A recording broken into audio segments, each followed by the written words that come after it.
Hello, I'm Father Joe Roesch of the Marian Fathers of the Immaculate Conception. Thank you for joining us as we continue with our year-long journey, reading the diary of St. Maria Faustina Kowalska from beginning to end. Today we take up from where we left off, beginning with diary entry number 1334. In the meditation on sin, the Lord gave me to know all the malice of sin and the ingratitude that is contained in it. I feel within my soul a great aversion for even the smallest sin. However, the eternal truths I have been meditating on do not bring me even a shadow of disturbance or unrest in my soul. And although I take them very much to heart, my contemplation is not thereby interrupted.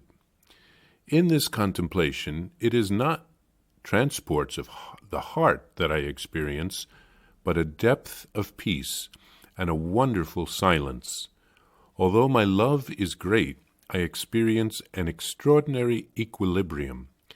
Even receiving the Eucharist causes no feelings, but brings me to a depth of union where my love and God's love are fused together as one.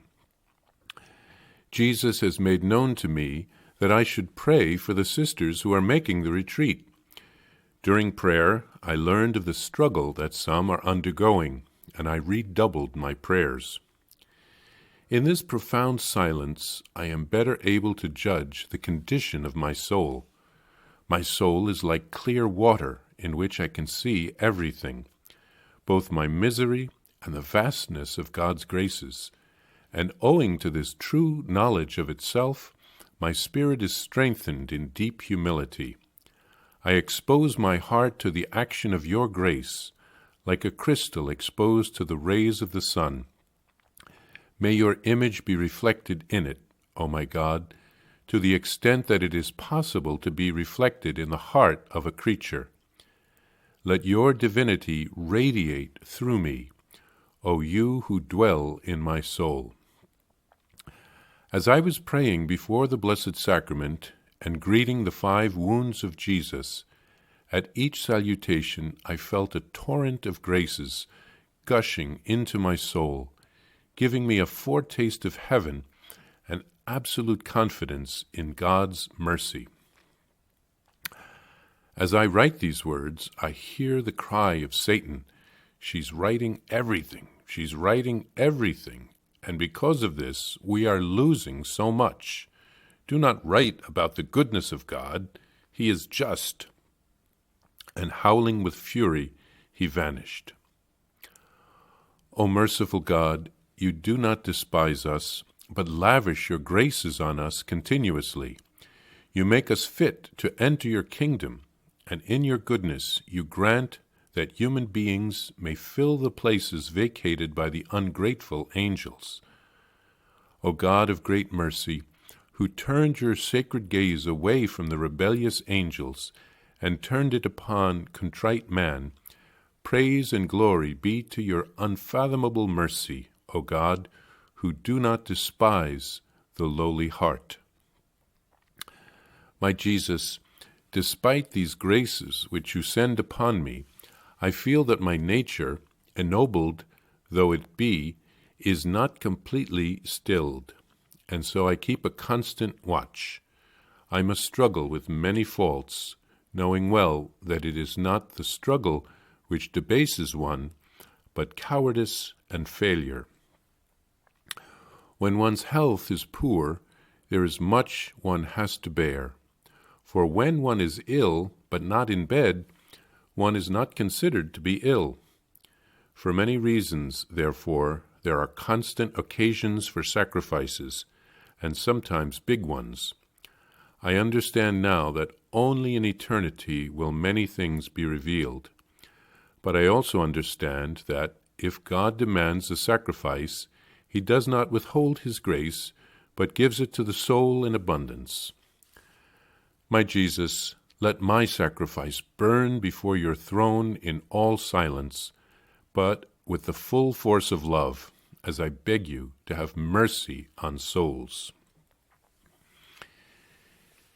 Here, St. Faustina writes of her meditation on sin during her 8-day retreat.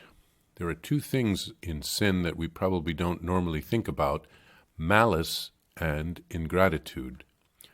One definition of malice is a desire to harm others or to see others suffer, extreme ill will or spite. Another definition is the intent to commit an unlawful act without justification or excuse.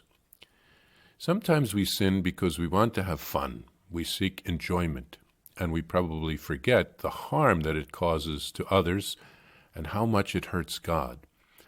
But sometimes we want to rebel and to intentionally harm others and to hurt God. This is a very serious sin because it is premeditated and we consent to doing it anyway. So we must confess all mortal sins. When we sin, we also demonstrate a lack of gratitude toward our Heavenly Father who loves us. St. Faustina learned that she should pray for the other sisters during the retreat.